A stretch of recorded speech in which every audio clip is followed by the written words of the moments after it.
പശ്ചിമേഷ്യൻ യുദ്ധം അങ്ങേയറ്റം ശക്തമാകുന്ന സാഹചര്യമാണ് ഇപ്പോഴുള്ളത്. അക്രമങ്ങളും പ്രത്യാക്രമണങ്ങളും പശ്ചിമേഷ്യയെ കലുഷിതമാക്കുമ്പോൾ ലോകം ഇവിടേക്ക് ഉറ്റുനോക്കുകയാണ്. വടക്കൻ ലെബനനിൽ ഇസ്രയേൽ നടത്തിയ ആക്രമണത്തിൽ ഹമാസ് കമാൻഡർ കൊല്ലപ്പെട്ടതായി റിപ്പോർട്ടുകൾ പുറത്തുവരുന്നു. ഹമാസിന്റെ സായുധ വിഭാഗമായ അൽ ഖസാം ബ്രിഗേഡുകളുടെ തലവനായ സയ്യിദ് അത്തല്ല കൊല്ലപ്പെട്ടുവെന്നാണ് ഹമാസ് മാധ്യമങ്ങൾ റിപ്പോർട്ട് ചെയ്യുന്നത്. വടക്കൻ ലെബനൻ നഗരമായ ട്രിപ്പോളിയിലെ ഫലസ്തീൻ അഭയാർത്ഥി ക്യാമ്പിലാണ് ഇസ്രയേൽ ആക്രമണം നടത്തിയതെന്നാണ് റിപ്പോർട്ടുകൾ സൂചിപ്പിക്കുന്നത്. അതേസമയം ആക്രമണത്തെക്കുറിച്ച് ഇസ്രയേൽ ഇതുവരെയും പ്രതികരിച്ചിട്ടില്ല.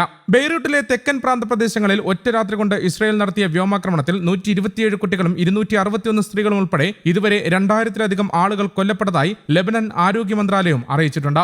18 പേരുടെ മരണത്തിനിടയാക്കിയ അധിനിവേശ വെസ്റ്റ് ബാങ്ക് അഭയാർത്ഥി ക്യാമ്പിന് നേരെ കഴിഞ്ഞ ദിവസം ഇസ്രയേൽ നടത്തിയ ജെറ്റ് ഫൈറ്റർ ആക്രമണത്തിൽ മരിച്ചവരിൽ തുൽക്കരമിലെ തങ്ങളുടെ കമാൻഡറും ഉൾപ്പെട്ടതായും ഹമാസ് വ്യക്തമാക്കുന്നുണ്ട്. ഹിസ്ബുള്ളയുടെ കെട്ടിടങ്ങൾ ആക്രമിക്കുകയാണെന്നും ബെയ്റൂട്ടിന്റെ തെക്കൻ പ്രാന്തപ്രദേശത്തുള്ളവർ പ്രദേശം വിട്ടുപോകണമെന്നും ഇസ്രയേൽ സൈന്യം നേരത്തെ തന്നെ മുന്നറിയിപ്പ് നൽകിയിരുന്നു. ഇതിന് പിന്നാലെയാണ് ആക്രമണമുണ്ടായത്. ഇസ്രയേലിനെതിരെ രൂക്ഷ വിമർശനവുമായി ഇറാന്റെ പരമോന്നത നേതാവ് അയത്തുള്ള അലി ഖമൈനി കഴിഞ്ഞ ദിവസം രംഗത്തെത്തിയിരുന്നു. ടെഹ്റാനിലെ പള്ളിയിൽ വെള്ളിയാഴ്ച പ്രാർത്ഥനയ്ക്ക് ശേഷം അനുയായികളെ അഭിസംബോധന ചെയ്യുകയായിരുന്നു അദ്ദേഹം. 5 വർഷത്തിനിടെ ഖമൈനിയുടെ ആദ്യ പൊതുപ്രസംഗം കൂടിയായിരുന്നു കഴിഞ്ഞ ദിവസം നടന്നത്. മുസ്ലിം രാഷ്ട്രങ്ങൾക്ക് പൊതുശത്രു ഉണ്ടെന്നും അതിനെ ഒറ്റക്കെട്ടായി നേരിടണം എന്നുമാണ് ഖമൈനി കഴിഞ്ഞ ദിവസം പറഞ്ഞത്.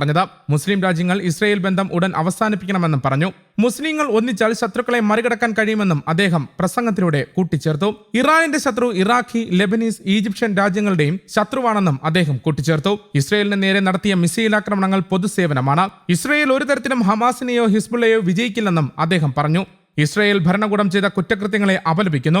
രാജ്യവും പ്രദേശവും സംരക്ഷിക്കാൻ എല്ലാ രാജ്യങ്ങൾക്കും അവകാശമുണ്ട്. അതുതന്നെയാണ് ഇറാൻ ചെയ്യുന്നത്. ഇറാന്റെ ഇസ്രയേൽ വിരുദ്ധ ഓപ്പറേഷനുകൾ നിയമപരമാണെന്നും ഖമേനി പറഞ്ഞു. 10,000 പലായനം തുടരുന്നതിനിടെ ഇന്നലെയും ലെബനൻ തലസ്ഥാനമായ ബെയ്റൂട്ടിലെ ജനവാസ മേഖലകളിൽ ഇസ്രയേൽ കനത്ത ബോംബാക്രമണം നടത്തി. കൊല്ലപ്പെട്ട ഹിസ്ബുള്ള മേധാവി ഹസൻ നസ്രല്ലയുടെ പിൻഗാമിയാകുമെന്ന് കരുതപ്പെടുന്ന ഹാഷിം സഫിയുദ്ദീനെയും വധിച്ചെന്ന അഭ്യൂഹവും ഉയരുന്നുണ്ട്. വ്യാഴാഴ്ചത്തെ ബെയ്റൂട്ട് ആക്രമണത്തിൽ ഹിസ്ബുള്ളയുടെ വാർത്താവിനിമയ ശൃംഖലയുടെ മേധാവി കൂടിയായ മുഹമ്മദ് റഷീദ് സഫാക്കി കൊല്ലപ്പെട്ടിരുന്നു. ബെയ്റൂട്ടിൽ നിന്ന് 50 കിലോമീറ്റർ അകലെ ലെബനൻ സിറിയ അതിർത്തിയിലെ തിരക്കേറിയ മസ്ന ബോർഡർ ക്രോസിംഗ് ബോംബിട്ട് തകർക്കുകയും ചെയ്തു. സിറിയയിൽ നിന്ന് ഹിസ്ബുള്ളയ്ക്ക് ആയുധങ്ങൾ എത്തിച്ചിരുന്ന ഇവിടുത്തെ തുരങ്കം തകർത്തെന്ന് ഇസ്രയേൽ പറയുകയും ചെയ്തു. കഴിഞ്ഞ 2 ആഴ്ചക്കിടെ ലെബനനിൽ നിന്ന് 4 ലക്ഷത്തിലേറെ പേരാണ് ഈ റോഡിലൂടെ സിറിയയിലേക്ക് പലായനം ചെയ്തത്. കരയാക്രമണം തുടങ്ങിയതിനു ശേഷം ബറ്റാലിയൻ കമാൻഡർമാർ ഉൾപ്പെടെ 250 ഹിസ്ബുള്ള അംഗങ്ങളെ വധിച്ചതായി ഇസ്രയേൽ സൈന്യം അവകാശപ്പെടുകയും ചെയ്യുന്നുണ്ട്. ലെബനൻ സർക്കാർ ഒരുക്കിയ 900 അഭയകേന്ദ്രങ്ങളും നിറഞ്ഞു കവിഞ്ഞതോടെ ആളുകൾ പാർക്കിലും തെരുവിലുമാണ് ഉറങ്ങുന്നതെന്നും റിപ്പോർട്ടുകൾ സൂചിപ്പിക്കുന്നുണ്ട്.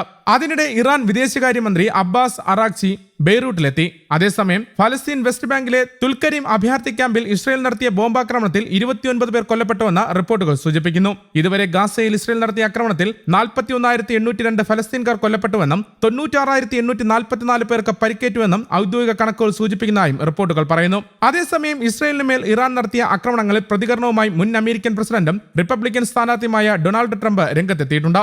ഇറാന്റെ ആണവ കേന്ദ്രങ്ങൾ ബോംബിട്ട് തകർക്കുകയാണ് ആദ്യം ഇസ്രയേൽ ചെയ്യേണ്ടതെന്നാണ് ട്രംപ് പറയുന്നത്. തിരഞ്ഞെടുപ്പ് പ്രചാരണത്തിന്റെ ഭാഗമായി നോർത്ത് കരോലിനയിൽ നടന്ന ഒരു ചടങ്ങിൽ സംസാരിക്കുകയായിരുന്നു ട്രംപ്. ഇറാനെതിരെ കൂടുതൽ ഉപരോധം ആവശ്യമാണെന്നും ഇറാന്റെ ആണവ കേന്ദ്രങ്ങൾ ഇസ്രയേൽ ആക്രമിക്കുന്നത് അംഗീകരിക്കാൻ സാധിക്കില്ലെന്നുമുള്ള പ്രസിഡന്റ് ജോ ബൈഡന്റെ പരാമർശത്തിന് തൊട്ടുപിന്നാലെയാണ് ട്രംപിന്റെയും പ്രതികരണം. പ്രചാരണത്തിനിടെ ഇസ്രയേൽ ഇറാൻ പ്രശ്നങ്ങളെക്കുറിച്ചും ഇസ്രയേലിൽ ഇറാൻ നടത്തിയ മിസൈൽ ആക്രമണങ്ങളെക്കുറിച്ചും വന്ന ചോദ്യങ്ങളോട് പ്രതികരിക്കുകയായിരുന്നു Trump. News desk, Kerala Kaumudi.